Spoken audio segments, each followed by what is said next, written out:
పరద్రవ్యాణిలోష్ఠవత్. నేను అలా నడిచి వెళ్ళిపోతూ ఉంటాను. ఎన్నో రాళ్ళు కనపడతాయి. కనపడ్డ బెడ్డ ముక్కలన్నీ ఏరుకుని జేబులో వేసుకుంటానా? బెడ్డ ముక్క నాకెందుకు? వేసుకోను. నాది కానిది, ఈశ్వరుడు నాకు ఇవ్వనిది, అది నా కష్టార్జితం కాదు, నాకు అక్కడ కనపడింది లోష్ఠవత్, అది బెడ్డ ముక్క, నాకు అక్కర్లా. దాన్ని నేను మా ఇంటికి పట్టుకెళ్ళను. కాబట్టి నీది కానిది, ఈశ్వరుడు నీకు ధర్మబద్ధంగా ఇవ్వనిది నీకు కనపడితే అది బెడ్డ ముక్క, వదిలిపెట్టి వెళ్ళిపో. అందుకే ఇందాక బాపిరాజు గారు మాట్లాడుతూ ఉన్నారే, వైరాగ్యం అనేటటువంటిది లోపల బాగా అంకురించాలి తప్ప పైకి నటిస్తే తెలిసేది కాదది. రామకృష్ణ పరమహంస ఒక మాట చెప్తుండేవారు, దంపతులిద్దరూ ఇక మనం వైరాగ్యం పొందేశాం, తీర్థయాత్రలు చేసుకుంటూ వెళ్ళిపోదాం, ఇల్లు అవి పిల్లలకి ఇచ్చేసి బయలుదేరారు. కొంత దూరం వెళ్ళిపోయిన తర్వాత ఒక బంగారు ఉంగరం ఒకటి కనపడింది. భర్త దాని మీద కాలు పెట్టి భార్యని పిలిచి వెనకాతలు వస్తోంది ఆవిడ అన్నాడు, నువ్వు ముందు నడు, 4 అడుగులు వస్తానులే అన్నాడు. ఆవిడంది, నీ వెనక నేనుగా రావాలి, భర్త వెనక భార్య వెళ్ళాలి, భార్య ముందు భర్త వెనక నడిస్తే అది దారుణమైన నడక. ఎవరైనా చనిపోతే ఏ ధర్మోదకాలో ఇవ్వడానికి ఎడుతుంటే ముందు భార్య నడవాలి, వెనక భర్త నడవాలి, అది దారుణమైన నడక అంటారు. ముందు భర్త నడిచి వెనక భార్య నడిస్తే మంగళప్రదమైన నడక అంటారు. అంటే అన్ని వేళలా అలా నడవక్కర్లేదు. ఎప్పుడూ అసలు భర్త కన్నా ముందు భార్య ఉండకూడదండి కాదు, ఇంట్లో బయలుదేరినప్పుడు ఆయన వెనక ఆవిడ బయలుదేరాలి. ఇప్పుడు మా తక్కువ అండి అని ఉండదు అందులో. నేను అసలు మీకు ఒక మాట చెప్తే మీరు నాతో అంగీకరిస్తారు. మనిషి గొప్పతనం ఎక్కడుంటుంది అంటే వశపడడంలో ఉంటుంది. ఓ కుక్క వశపడింది కాబట్టి అన్నం పెడుతున్నాం, ఇల్లు కాస్తోంది. గుర్రం వశపడింది కాబట్టి ఎక్కుతున్నాం, లక్ష్యానికి తీసుకెడుతోంది. గాడిద వశపడింది కాబట్టి బరువు వేస్తున్నాం, నడుస్తోంది. ఏనుగు వశపడింది కాబట్టి వెంకటేశ్వరుడి ఉత్సవమూర్తిని పెడుతున్నాం, మాడవీధుల్లో తిరుగుతోంది. సింహం వశపడింది కాబట్టి సర్కస్లోకి తీసుకొస్తున్నాం. జంతువులు వశపడితేనే ఉపయుక్తం అవుతుంటే మనిషి ఎవరికీ వశపడనంటే? వశపడాలి. ఎంత గొప్పవాడైనా గురువుకు వశపడాలి, భార్య భర్తకు వశపడాలి, కొడుకు తండ్రికి వశపడాలి. అలా వశవర్తి అయితేనే రాణిస్తాడు. నేను ఎవరికీ వశపడినండి అంటే వాడు రాణించలేడు జీవితంలో. అందుకని అదేదో ఒకరిని తక్కువ చేయడం ఒకరిని ఎక్కువ చేయడం కాదు, మళ్ళీ వెనక్కి రండి. అందుకని ముందు భర్త వెనక భార్య, అది గౌరవం. అలా అది మంగళప్రదమైనటువంటి నడక. మళ్ళీ ఇంకొకడు వెనక్కేయండి. భార్యాభర్తలు ఇద్దరూ బయలుదేరారు, ఉంగరం కనపడింది, భర్త దాని మీద కాలు పెట్టి భార్యని ముందుకు నడవమన్నాడు. ఆవిడంది, మిమ్మల్ని అనుగమిస్తాను మీ వెంట, ఎందుకు నేను ముందుకెళ్ళడం ఎందుకు, మీరు నడవండి నేను నడుస్తానంది. లేకపోతే అలసటగా ఉందా, నేను నిలబడతాను. ఆయన అనుకున్నాడు, బాబోయ్ నడవమంటే నడవట్టే, ఏమీ లేదులే, ఒక్క 4 అడుగులే వస్తాను అన్నాడు. ఆవిడంది, ఇంకా ఇంత వైరాగ్యం వచ్చిందని ఇద్దరం ఇంటి నుంచి బయలుదేరినా మీకు బంగారం ఉంగరానికి బెడ్డ ముక్కకి తేడా తెలుస్తోందన్నమాట అంది. అంటే అసలు వైరాగ్యం ఎవరికి వచ్చింది? ఆయన అనుకున్నాడు ఈ ఉంగరం చూస్తే తీసుకుంటుందేమో, మళ్ళీ లేనిపోని ఆలోచనలు వస్తాయని కాలు కింద పెట్టాడు. ఇంకా నీకు బంగారం ఉంగరానికి బెడ్డ ముక్కకి తేడా తెలియడం పోలేదా అని ఆవిడ అడిగింది.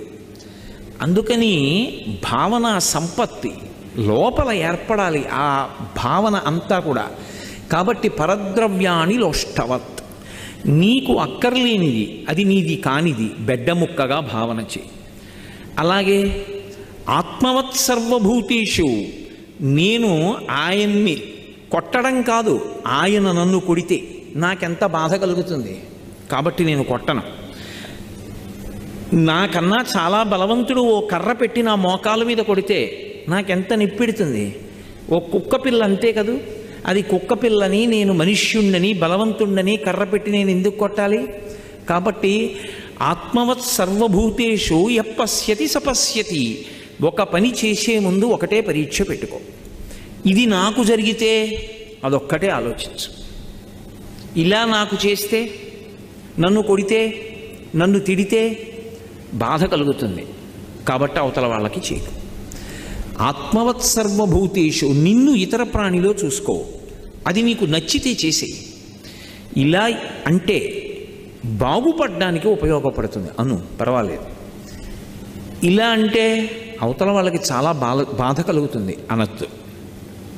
ఇది ఋషి సమస్య చెప్పడు, సమస్యతో పాటు పరిష్కారం చెప్తాడు. అందుకే కామము పొటమరించినప్పుడు ధర్మపత్నిని పక్కకి చేరుస్తారు వివాహము అని. ఇప్పుడు విశేషమైన భగవంతుణ్ణి పొందడానికి గృహస్థాశ్రమం పనికొచ్చింది. ఇద్దరూ చెయ్యి పట్టుకుని నడుస్తారు. ఇది కట్టు మీద కట్టు, ఓ కట్టు విప్పరు. ఏదో పచ్చగడ్డి తీసుకొచ్చి రైతు ఆనపకాయ కోయడానికి ఎడుతూ ఇంక ఇంటికి వెళ్ళిపోతున్నాడు. ప్రదోష వేళ అయిపోతే పాదు ముట్టుకోకూడదు. ఒరే నేను ఆనపకాయ కోసుకొస్తాను అని కొడుకుని పిలిచి పచ్చగడ్డి మూట కట్టు ఇంటి దగ్గర ఆవుకి వెయ్యాలన్నాడు. కొడుకు తాటాకు తీసుకొచ్చి తడప కట్టారంటారు.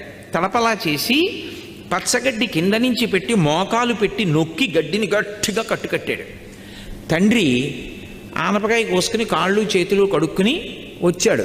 ఏరా పచ్చగడ్డి మూట కట్టావా? మోపు కట్టానండి అన్నాడు. చూశాడు, నిజంగా వాడి బలానికి కట్టిన కట్టు నిలబడదు. అలా అంటే వాడు బాధపడతాడు. తండ్రి ఏం చేశాడంటే ఇంకో తాటాకు తీసి తలప తెచ్చి మళ్ళీ పచ్చగడ్డి కింద నుంచి పెట్టి తన మోకాలతో గట్టిగా నొక్కి గట్టిగా బిగించి కట్టాడు. ఇప్పుడు కొడుకు వేసిన కట్టు వదిలైపోయి తనంత తాను జారిపోతుందా లేదా? కట్టిప్పాలా? ఇప్పక్కర్లేదు. అందుకే బ్రహ్మచారి కావడానికి ఉపనయనం ఉంటుంది. బ్రహ్మచర్యం పోవడానికి మంత్రాలు ఉండవు, జారిపోతుందంతే. గృహస్థాశ్రమం అన్న కట్టుబడితే బ్రహ్మచర్యం అన్న కట్టు జారిపోయిందంతే. ఆ కట్టోటి మళ్ళీ విడిపించడానికి మంత్రాలు ఉండవు, మళ్ళీ దానికి ఎక్కడ క్రతువులు ఉండవు. ఇప్పుడు గృహస్థాశ్రమానికి వెళ్ళాడు. గృహస్థాశ్రమంలో ఏ కోరిక లేకుండా ఎలా బతుకుతావు? అందులోకి వెళ్ళావంటే నువ్వు తినాలి, భార్యకి పెట్టాలి, బిడ్డలకి పెట్టాలి. ఎప్పుడైనా ఒక కోరిక పుడితే అది తీర్చుకోవచ్చా తీర్చుకోకూడదా? దీనికి ఒకటే అగ్ని పరీక్ష. ఇది ధర్మం అన్న చట్రంలోకి ఇముడుతుందా? అదొక్కటే చూడాలి. ఇముడుతుంది, తీర్చేసుకో, ఏమీ దోషం లేదు. అది నిన్ను భగవంతుడికి దగ్గర చేసేస్తుంది. అది ధర్మచట్రంలోకి ఇమడదు, తీర్చుకోవద్దు. అది పాపము కింద పరిణమిస్తుంది. అది పాపమే ఈశ్వరుణ్ణి చేరకుండా ప్రతిబంధకం. అదే సమస్త దుఃఖములకు కారణమవుతుంది. అందుకనప్పుడు చెయ్యకు, ఆ పని విడిచిపెట్టేసేయి. కాబట్టి ధర్మము అనబడేటటువంటి చట్రంలోకి ఇమిడినటువంటి కోరిక తీర్చుకోవాలి. కానీ మనసుకు ఒక బలహీనత ఉంటుంది. అది ఒక కోరిక చెప్పేటప్పుడు ధర్మచట్రంలోకి ఇముడుతుందా ఇమడదా అది చూడదు. అది దానికి కోరిక ఒకటే చెప్తుంది, అదే పనిగా చెప్పేస్తూ ఉంటుంది. కొన్నాళ్ళు నువ్వు మనసుతో మాట్లాడడం అలవాటు చేసుకోవాలి. మనసు వంక తిరిగి ఓ చాలా సంతోషం చెప్పావు, కానీ ధర్మచట్రంలోకి ఇమడదు, తీర్చడం కుదరదు, పో. మీరు అలా ఒక్కమారు చెప్పారని ఇంకా ధర్మచట్రంలోకి ఇమడని కోరికలు మనం చెప్పినా జీవుడు వినడు, మనం చెప్పద్దు అన్నదేం ఊరుకోదు, చెప్తూనే ఉంటుంది. రామకృష్ణ పరమహంస ఒక ఉపమానం చెప్పేవారు. ఒక ఆయన కుక్కని పెంచాడు. ఆ కుక్కని రోజు ఒళ్ళో కూర్చోబెట్టుకోవడం అలవాటు చేసుకున్నాడు. అది ఆయన మూతి నాకుతుంది, గడ్డ నాకుతుంది, బొగ్గలు నాకుతుంది. ఆయన దాన్ని ఎంతో ప్రేమగా కౌగిలించుకుంటాడు. ఒక ఆయన ఇంటికి ఎవరో పెద్ద మనిషి వచ్చాడు. ఏమిట్రా నీకు ఎంత ప్రేమ ఉన్నా కుక్కని ఒళ్ళో కూర్చోబెట్టుకుని కౌగిలించుకుని అది నిన్ను ముద్దెట్టుకోవడం, నాకడం అటువంటి పనులు చేయకూడదు, అసహ్యంగా ఉంటుంది. కుక్క మీద ప్రేమ ఉంటే ఉంచుకో, ఎక్కడ వరకు ఉండాలో అక్కడ వరకు ఉండాలి. అంతేగాని కుక్క ఒళ్ళోకి వచ్చి నాకడం ఏమిటి? తప్పది అన్నాడు. ఆయన ఏం చేశాడు, అయితే నాన్నగారండి ఇవాళ నుంచి కుక్కని ఒళ్ళోకి ఎక్కించుకోను, పెంచుకుంటానంతే. కుక్కను తీసి పక్కన పెట్టేశాడు. ఈయన అనుకున్నాడు కుక్కను వదిలేద్దాం, కుక్కని ఒళ్ళోకి ఎక్కించుకోవద్దని. కుక్కకి తెలియద్దా విషయం? కుక్క ఏం చేస్తుంది, మళ్ళీ పరిగెత్తుకొచ్చి ఒళ్ళో కూర్చుంటుంది. ఈయన ఒక్కటి కొట్టాడు పావులకి అని, అది వెళ్ళిపోయింది. కానీ కుయ్యి కుయ్యి కుయ్యి కుయ్యి కుయ్యి కుయ్యను అరగంట ఊరుకుంటుంది. మళ్ళీ కాసేపు ఆగి, అదే శ్మశాన వైరాగ్యం, ప్రసూతి వైరాగ్యం, పురాణ వైరాగ్యం అంటే. మళ్ళీ కాసేపు ఆగి మళ్ళీ వచ్చి ఒళ్ళోకి ఎక్కుతుంది. వచ్చినప్పుడల్లా మూతి మీద ఒకటి కొడితే 10 రోజులు పోయిన తర్వాత దూరం నుంచి చూసి ఇలా కాళ్ళు జాపి కుయ్యి కుయ్యి అంటుంది తప్ప మీదకి ఎక్కదు.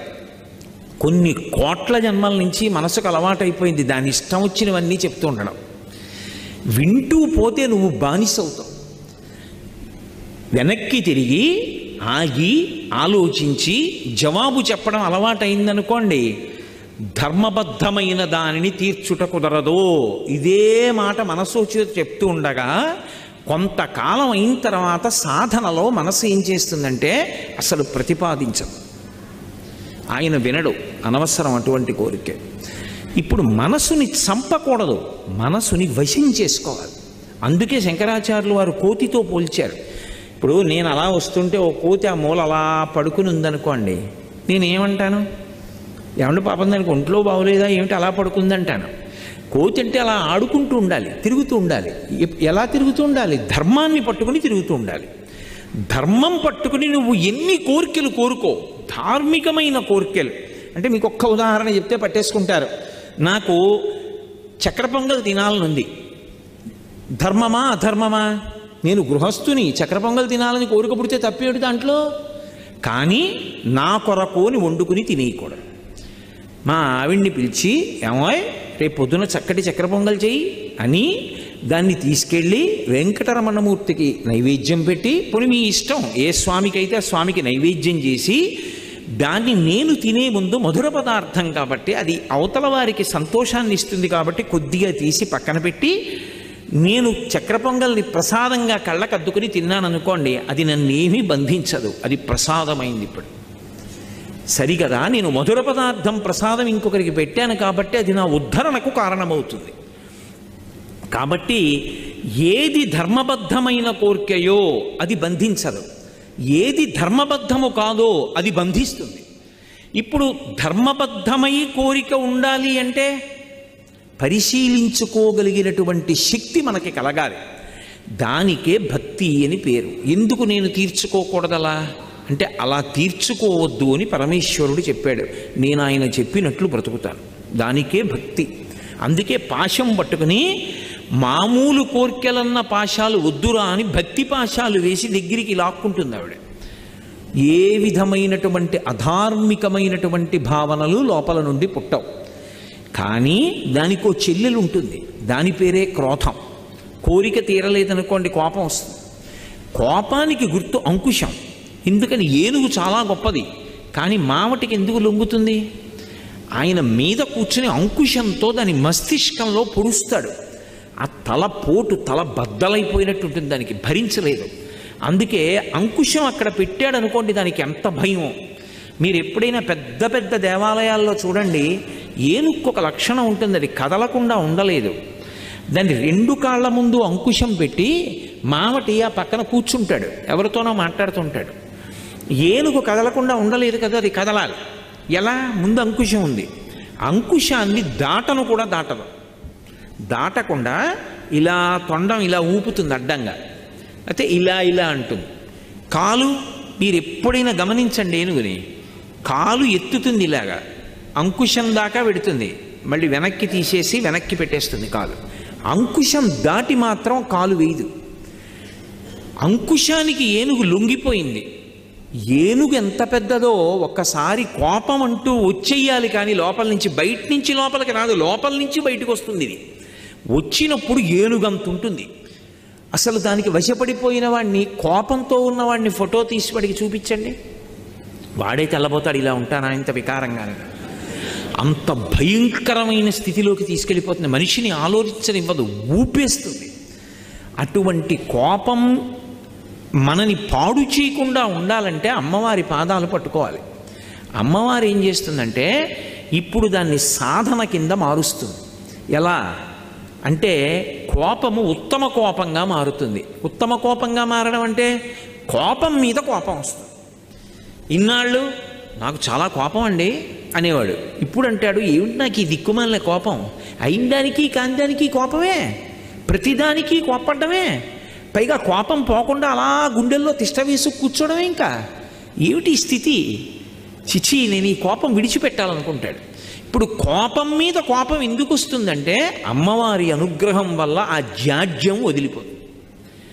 ఇవి కలియుగంలో ఉండేటటువంటి ప్రబల శత్రు.